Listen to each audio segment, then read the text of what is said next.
Bakit ka pinarurusahan ng narcissist?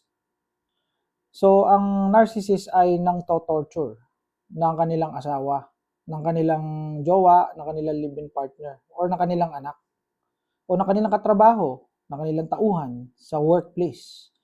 So, ganito ang ginagawa nila para sa mga sumusunod na dahilan. So, ano yung mga dahilan bakit ka pinarurusahan or tinotorture ng narcissist? So, ang narcissist ay mayroong mga dahilan at ginagawa nila ito na walang pagsisisi. So, without remorse. Naniniwala kasi sila na deserve ng tao na yon na gawin niya ang mga bagay na ito. Itong pang-torture na ito. Iniisip niya na deserve mo yan, kaya parurusahan kita. So, ganun yung mentality ng narcissist.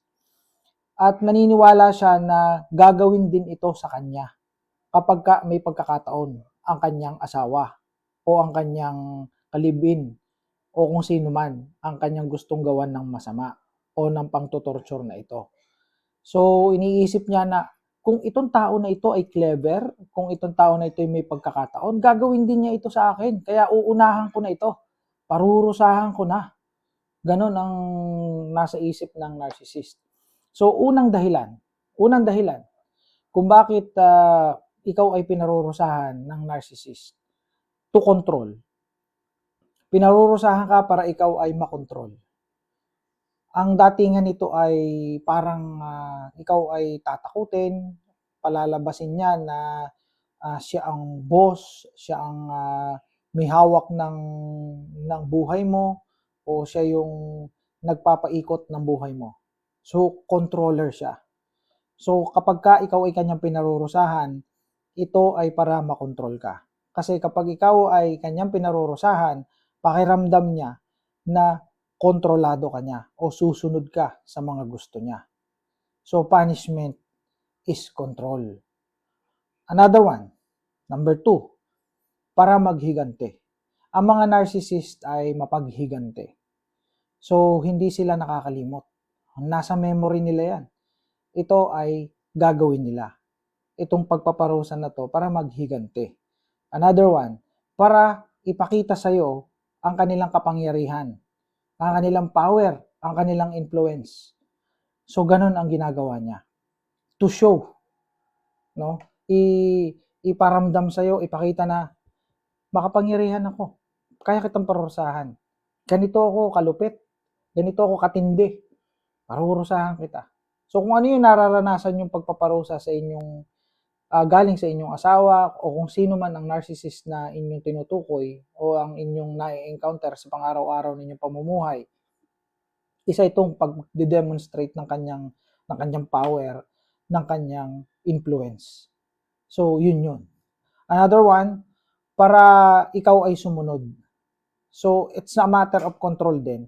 Pero ito ay specific to obtain or regain compliance. Para ikaw ay mag-comply. Para ikaw ay sumunod sa kanyang mga kagustuhan. Let's say sa loob ng bahay, kailangan ay ikaw ay sumusunod sa mga gusto niya sa loob ng bahay. Compliance ang tawag doon. So, pag hindi ka sumunod, parurusahan ka. Kapag hindi mo ginawa yung gusto niya, parurusahan ka. Kaya kung kayo sa loob ng bahay, pinarurusahan ng inyong asawa pag kayo nagkakamali, pag hindi nasusunod ang gusto niya, yan na yon. Pinarurusahan ka para tuloy-tuloy ang compliance mo. So, tinetraining ka niya, kinukondisyon ka na maging sunod-sunuran para palabasin na ikaw ang isang alipin at siya ang master. Kasi ang mga narcissist may tinatawag na master-servant relationship. Okay, so sila yung master. Another one, para ikaw ay paglabasan niya ng sama ng loob. Ibig sabihin ikaw ay labasan. Hingahan ka ng sama ng loob niya sa pamamagitan ng punishment, sa pamamagitan ng torture. Halimbawa, siya ay bad trip sa trabaho. Pag uwi niyan, ikaw ang dadalihin niyan. Parurusahan ka, utusan ka ng utusan, mumurahin ka ng mumurahin. Kasi ikaw yung tinatawag na emotional punching bag niya. Ikaw yung punching bag, ikaw yung kanyang pinagbubunto na ng galit to vent their rage. Alright, next. Para ipakita sa iyo ang kanyang entitlement. To assert their entitlement. Kaya ka pinarurusahan. That's another reason. Ang mga narcissist kasi entitled yan. So para ipakita sa'yo na entitled siya, ako ang asawa mo, ako ang husband mo, susundin mo ako, kahit mambabae ako, susundin mo pa rin ako dahil ako ang padre di pamilya dito. Kung ikaw ay saktan ko, ako ang padre di pamilya dito. Karapatan ko yun, nasaktan kita. Dinidisiplina kasi kita hindi ka kasi sumusunod. I am the head of the family. So, ini-exaggerate niya or kanyang inaabuso yung kanyang posisyon bilang padre di pamilya. Kung ilaw ng tahanan naman, i-abuse niya yun yung pagiging nanay niya. No? Ina-abuse, basically, ginagawa niya ito sa mga anak. No, yung mga narcissistic mother, even narcissistic father, ginagawa niya yan. Another one, no, para i-shut down ang mga pwede mong gawin. So, what do you mean by this? To shut down potential or actual threats. Ang ibig sabihin, kung meron siya naiisip na pwede mong gawin, no, parurusahan na kita para hindi mo na magawa yun. Halimbawa, gusto mong kontrolin siya sa pera.